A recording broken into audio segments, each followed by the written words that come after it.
Hey, what's going on, folks? Welcome to Variety Errors, where we go through pocket chains and see if we can find things worth more than face value. Thank you for coming to the video. Hit the subscribe button if you want to join the channel, and let's get right to bill searching. Happy Thanksgiving. A thumbs up to you with my screwed up thumb, so disregard that throughout the video. I decided it'd be a good idea to cut off the tip of it. So, without further ado, let's go through some pocket chains, see if we find anything worth more than face value.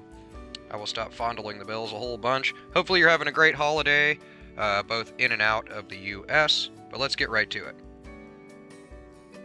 With a Series 2013 $1 note. So first, let's see if there's anything in the serial number. I don't see anything fancy serial number-wise, but that's alright. As far as print stuff like that, it's looking pretty straightforward. Nothing on the back there. F is for Atlanta, Georgia. $1 bills are going to be the only ones that have a different seal there as far as per bank of a Federal Reserve Bank. Of course, there's other portions of the bill, what all these other annotations are, plate numbers and page or sheets and stuff like that.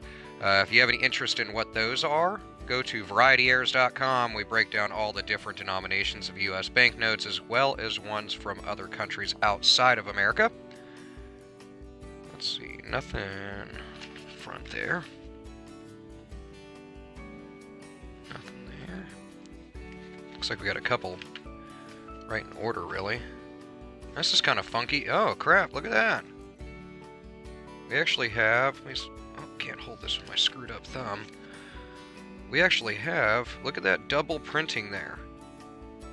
So that's pretty cool. This is minor on this one, but if you look right there, try to get as close as I can, you can see how the serial number, as well as these other things here, were actually printed twice. So it's kind of another 7 in the background there, kind of like a double-dyed coin. Now, it's not on the serial number up here, but if you look at this guy here very faintly, you can see that there's a double printing there. So that's really cool. Let's look at the back and see if there's anything printed like that on the back of the bill. Doesn't look to be the case. Now, we know that this little extra ink here is pretty normal. That's just from the front of the bill. Let's look at its counterpart here. This one's one digit different, 86 instead of 87. And it looks like it's double printed as well, so that's really cool. There's actually kind of some excess printing here as well, and not on this other one. So I don't know what the deal with that is. I'll have to look at that under a scope, but what a cool find. Very small and minor of a double printing, but something I'm going to hold on to, it being just $1, and it's nice and crisp, so that's really cool. We go from that into a very beat up $1 Series 2013 note. Now this is obviously just tape and gunk all stuck to this. I have no idea what that is. Looks like a big old booger. So that's lovely. Thanksgiving to me. But no, I'm stoked about that previous bill. That was cool, and it's a 2017 series bill. Now on this guy, we got some repetition of 2s, but nothing there. No broken ladders, no fancy serial number. Kind of go through these a little quicker so I don't eat up your Thanksgiving holiday, but I had some extra change and wanted to share it with you guys. Nothing major there.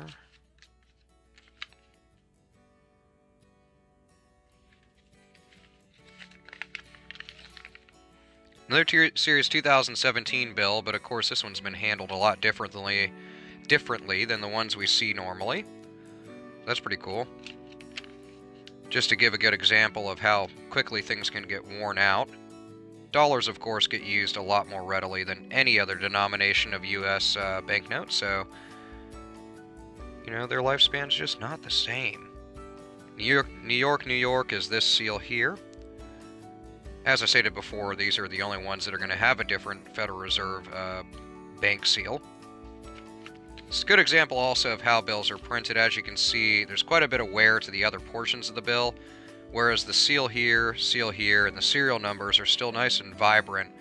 That's due to the multi-phase printing process of United States Federal Reserve notes. Here we go, nice little star note.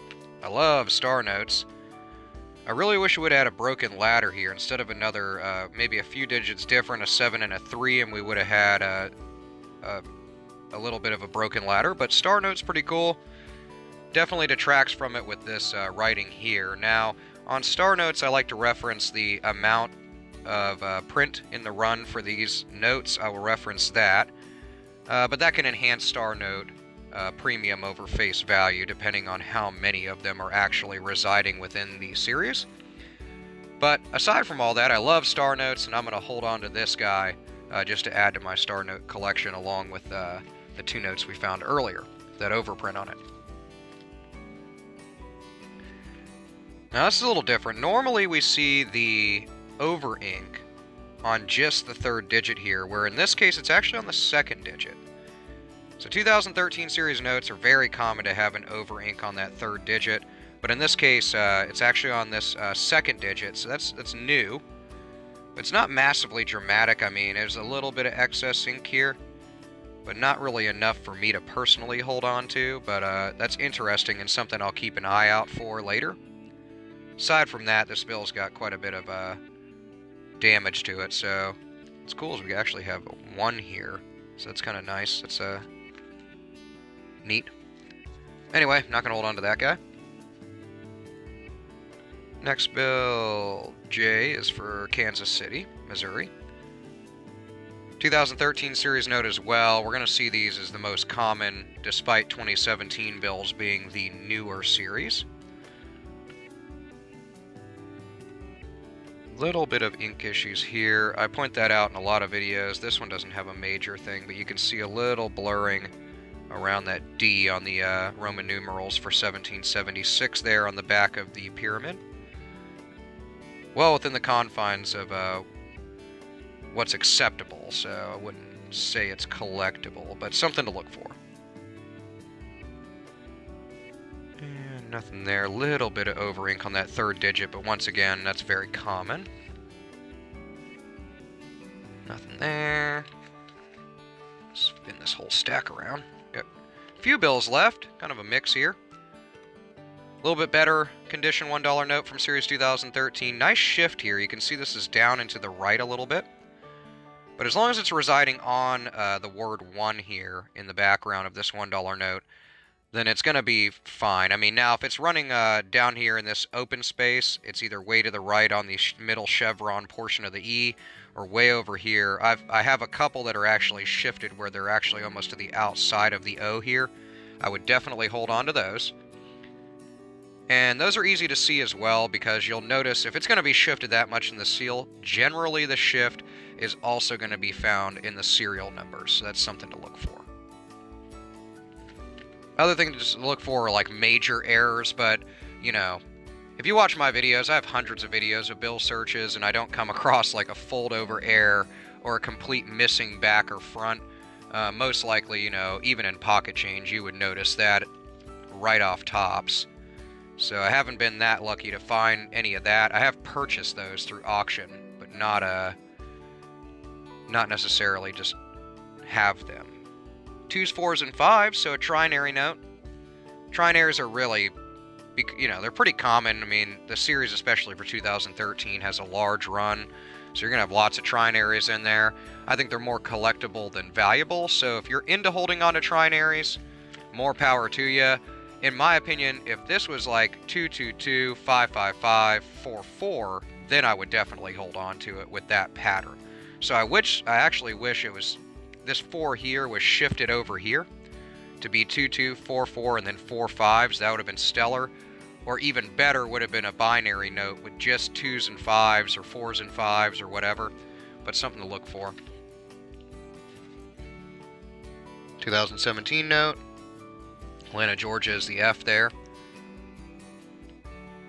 Nothing to talk about graphics-wise. $1 notes hasn't changed in 70 years, so. Nice beat-up $10 note. Broken up at the top, ripped up at the top there. Same here. And nothing on the front there. A little bit of a missing ink issue going on here. It's a little rubbed off, but that's more for damage, so. From damage, rather. And on the back here, I get some people that send me pictures, which definitely keep doing that, but just to answer your questions on excess ink around here, sometimes it's just excessive ink from the front, or you can just see it through the front due to wear to the bill. And then sometimes you do get, like here, you know, you have a little bit of excess ink that was used to print this tree. Unless it's an abnormal amount or a dramatic amount, I would not call it collectible. So keep looking, keep sending me photos to my email and stuff and to the website, but in that regard, they're just not worth much. Almost another trinary here on this $5 note with this 0 sneaking in there. But it would have been nice if it would have been a radar note or a double repeater with like 5795, 5795. That would have been really sweet. I would have held on to that. But in this case, there's damage to this bill and nothing stellar enough to make it above $5. So. And last but not least, another $5 note, Series 2013. Really beat up, but not as bad as we've seen, so. And nothing on the back. So what did we hold on to in this bill search for good old Thanksgiving? Nice $10 star note. I wish it was in better condition. I wish the serial number was fancy, aside from being a star note. But for now, I'll hold on to it. But it probably won't be a long-term keeper. But when I find something that's similar from this series or whatever to replace it with, I'll just throw this bad boy back in circulation. But for now, I'm going to hold on to it. So keep an eye out for star notes. And then, although minor, really cool find in my opinion, something I'm definitely going to hold on to and put into a plastic sleeve. Although not as dramatic as I wished it to be, it is a double printed serial number. Actually, now that I'm looking at it, you can see little tufts above this seal here too. So quite a bit on this bill has kind of got some excess of ink, whether it got dragged, but it looks like it actually got stamped twice slightly. Now, it is a plate that puts down the picture on the bill or the print on the bill, so it could just be very well that that plate got an excessive amount of ink when laying these and kind of dabbed it twice. But that's really cool. I wish it was a little more dramatic, but it's cool that it runs across both bills. And most likely, if I had to venture to guess, it would be in many of these in this series, at least for ones that all reside pretty close to these numbers. Either way, let me know what you've come across in your bill and coin searches. I hope you have a wonderful holiday, and I will see you over the weekend in the next video. Thank you so much for watching Variety and Errors. Subscribe and like to the channel if you enjoy currency, and have an awesome day.